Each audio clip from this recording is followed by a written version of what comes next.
Early in the morning, Nishino Akane wakes up with the help of her alarm and takes a shower before checking out herself in the mirror, and she looks gorgeous. Afterwards, she gets prepared for the day at school, but she sees flashes of paparazzi as soon as she opens the door. Her personal driver snaps her out of the trance and takes her to school, where she's welcomed by most of the students. However, she soon spots Kagino, a boy she hates because of his ordinary looks and below average grades. And so begins this love story, hopefully. She greets him and he returns the gesture, but calls her Nishimura, which doesn't sit well with Nishino, even though she hides it with a smile. She reminds Kageno that her name isn't Nishimura multiple times, causing Kageno to apologize. He reveals that he's pretty good at remembering the names of all the important characters, but he's not so good at remembering named NPC. He then adds that he hasn't got much sleep and calls her Nishitani. She gets angry once again and corrects him before revealing her actual name, but Kagenu once again gets it wrong and calls her Nishimura as he leaves, which infuriates her. While she watches Kagenu leave, Akane notes that she doesn't despise him even though he got her name wrong, but she hates him because he never looks at her. Although his eyes are always facing her direction, they seem to be looking somewhere far away. In class, Akane gets all the attention, but she avoids associating with Kagenu as he's always acting weird. It turns out Akane took a break from show business due to a scandal back in middle school. Ever since that incident, Akane has been hiding behind a mask she has created. She plays the part of being the teacher's favorite and the most popular girl in school in order to get everyone to like her, as she tries her best not to be hated by anyone. Akane was in middle school. She had to take a break from the show business due to a scandal. Elsewhere, Kagenu reads a mysterious book and tries to learn its content to gain more power. After school, Akane calls her driver to pick her up from school, but he doesn't pick her up because he has been attacked by some thugs. After waiting for a long time, Akane is forced to walk home late at night, which is her first time doing so since the incident in middle school. On her way home, she's attacked by the same men that beat up her driver. She tries to run away, but they catch up to her in no time and kidnap her. She starts to lose consciousness after being drugged, but she sees Kagenu approaching. Shortly after, Akane gains a consciousness and realizes that she's tied up in some warehouse. One of the kidnappers reminds her that the daughter of Nishino, Zabatsu, shouldn't walk alone at night, as her father has lots of enemies. While he talks, his accomplice informs her that she just needs to stay there quietly and that she will be freed once the ransom payment has been made, which leads to an argument amongst the thugs. Meanwhile, Kagenu watches the kidnapper before he changes his clothes and puts on a mask. Soon after, one of the kidnappers tries to have some fun with Akane and reminds her of the first time she was kidnapped by a stalker, causing her to remember the tragic events. She tries to resist him, but he hits her and prepares to have his way with her. However, Kagenu comes crashing down through the roof window, revealing that he is a stylish ruffian slayer, which makes the kidnappers angry. He pulls out a gun, but Kagenu attacks them with a piece of glass, injuring his arm and disarming him in the process. He then engages the thug in battle, knocking him to the ground and smashing his face brutally. And I thought he was supposed to be doing the smashing. The other kidnapper sees that Kagenu isn't an ordinary man and states that he has been bored as hell being a kidnapper with amateurs since he was released from the army. He then takes out a knife after dropping his gun and attacks Kagenu, who is excited to fight an ex-military officer. After getting cut on the arm, Kagenu manages to disarm the man with a crowbar, but he still gets dominated. With no other option left, he decides to get serious and show the thug the potential he found in crowbars, after fighting bikers that disrupted the peace of the city. Kagenu turns the fight around and stabs the thug with a crowbar, making him realize that Kagenu is Balaclava Berserker, a man who has been fighting the bikers with crowbars. Kagenu then reveals that the bikers started wearing helmets in order to protect themselves, prompting him to stop using the crowbars like Tonfa, but as a regular club instead. Kagenu launches at the criminal. He breaks his leg and beats him up brutally as Akane watches in horror. After ending the man's life, Kagenu frees Akane and tells her to be more careful next time, but she doesn't realize that she was rescued by Kagenu. Not long after, she calls the police and her father uses his connections to prevent the case from going public. The following morning at school, Akane spots Kagenu and greets him with a smile on her face. He greets her back, calling her Nishino, but she doesn't realize that he got her name right and tries to correct him.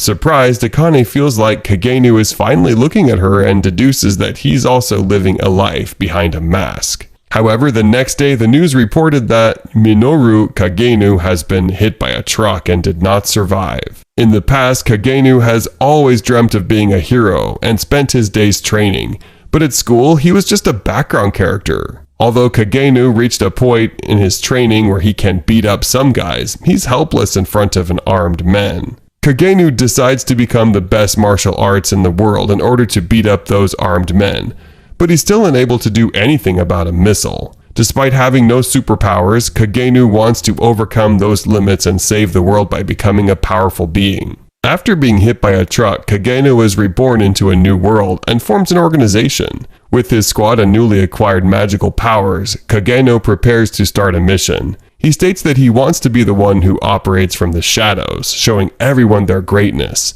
the Eminence in shadow, even though he wants more power. Later on, Alpha reports to Kageno, now known as Sid, stating that he was telling the truth and that she found a description of the cult of Diablos. Many years ago, after dying in a car accident, Minoru Kageno is reborn as the son of Baron Kageno, an aristocrat living out in the boonies.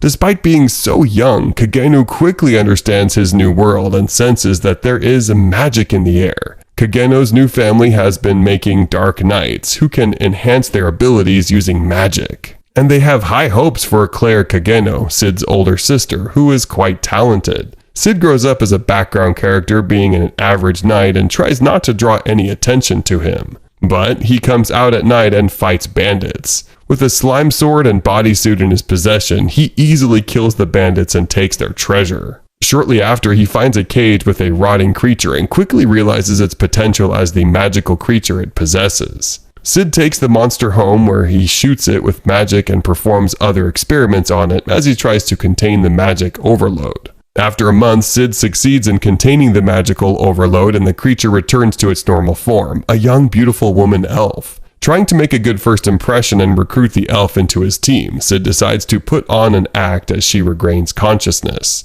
He informs the elf that broke the curse that has been put on her and all her heroes' descendants. He then shows her a fictional book about 3 heroes who defeated Diablos, but the demon placed a curse on them with his dying breath. Furthermore, he explains that the cult of Diablos is plotting to revive the demon, even though most people have forgotten about Diablos. He then introduces himself as Shadow, who lurks in the shadow and hunts shadows, preventing the cult from raising their master. After making up the whole story, Sid asks her if she would join him, and she agrees to help him fight the darkness, having lost everything. However, she explains that they need to find more heroes' descendants like her and expand their organization. Sid agrees and names the organization Shadow Garden and calls the elf Alpha. 3 years after, 13-year-old Sid practices with his sister and lets her defeat him, even though he's stronger than her. Claire is now 15 years old, which is the age that the nobles start attending the Midgar Academy for Dark Knights. However, on the day of her departure to a new school, Claire disappears, leaving her room in a mess. Meanwhile, Alpha has collected more members for its organization in the past 3 years. After discovering that his sister is missing, Sid asks Beta about Alpha's location, and she reveals that Alpha is looking for a clue that will help them find Claire. Beta explains that Claire is probably still alive, but she has been kidnapped by a high-ranking member of the cult of Diablos, as they believe that Claire is one of the hero descendants. Beta then takes out a map and states that although the cult has a few unknown hideouts, she doesn't know the hideout Claire is being held in. While she talks, Sid makes a slime knife and throws it at the map. He misses the hideout completely, but states that they will find his sister there. Beta then figures out the cryptograms are a bluff, as there's a secret hideout at the location pointed out by Sid, and he tells her to contact the 7 Shadows. Elsewhere at the hideout, Viscount Grease keeps Claire bound with magic sealing chains. He states that her father taught her how to fight, but Claire confesses that she developed her skills by fighting her brother. Grease then asks if he healed her when she showed signs of possession, but Claire denies it, stating there is no way a weakling like Sid can heal her. However, Grease decides to investigate Sid, which makes Claire furious.